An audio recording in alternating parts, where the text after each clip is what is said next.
Hi friends, happy new year అందరికీ. ఇదేనండి మా బిఎస్ఎఫ్ క్వార్టర్స్, ఫ్యామిలీ క్వార్టర్స్. ఇక్కడ మేము సెలబ్రేషన్ చేసేసుకుంటున్నాము. డెకరేషన్ మేమే చేసినాము. చిన్న పార్టీ మేము అరేంజ్ చేసినాము. Samosa, mixture, cool drinks, sweet, cake, అందరితో కొంచెం ఇక్కడ సెలబ్రేషన్ చేసుకొని హ్యాపీ. ఇలా ఏదైనా ఫెస్టివల్ వస్తుందంటే ముందు నా గురించి చాలా క్యూరియాసిటీ ఉంటుంది తెలుసుకోవాలని. ప్రభా ఏం శారీ కట్టింది, ఎలాంటి ముగ్గు వేసింది, తర్వాత దేవుడికి మాలలు అల్లుతుంటారు అనమాట, అలాంటి మాలలు ఏం అల్లింది, అలాంటి క్యూరియాసిటీ చాలా ఉంటుంది. అట్లాగే ఎలా సెలబ్రేట్ చేసుకుంది, తను ఐడియాస్ చాలా బాగుంటాయని అందరూ అనుకుంటుంటారు. ఇది మాత్రం నిజమే. కాకపోతే ఈసారి నన్ను తెలుగు వాళ్ళు కూడా, మన తెలుగు వాళ్ళు అందరూ కూడా ఇన్వైట్ చేసినారు.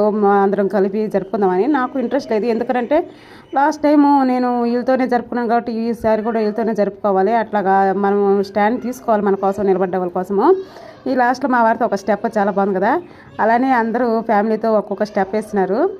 ఇట్లాగా ఫ్యామిలీతో అన్న వాళ్ళు లేనప్పుడు ఇలాగా చూడండి, ఈ తమిళ్ తర్వాత కన్నడ వీళ్ళిద్దరూ ఒక చిన్న స్టెప్ వేస్తున్నారు. పాపం అసలు రాదు, అయినా కూడా ఆ సిచ్యువేషన్ వచ్చిందంటే ప్రభా టెంప్ట్ చేస్తుంది, చేపిచ్చేస్తుంది అంతే. ఎట్లాగా ఇది మా ఇద్దరిది. ఎప్పుడు చూసినా ఇది మణిపూరి, నేను ఎప్పుడు చూసినా హ్యాపీ, ఎప్పుడు చూసినా అలాంటి ఫ్రెండ్ ఎవరో ఒకరు ఉంటారు. మీకు డిగ్రీ నుంచి చూస్తున్నాను, డిగ్రీ నుంచి నాకు మణిపూర్ వాళ్ళు ఎవరో ఒకరు నాకు మంచి ఫ్రెండ్సే దొరుకుతున్నారు. అదేందో అట్లా రాసి పెట్టేసింది దేవుడు.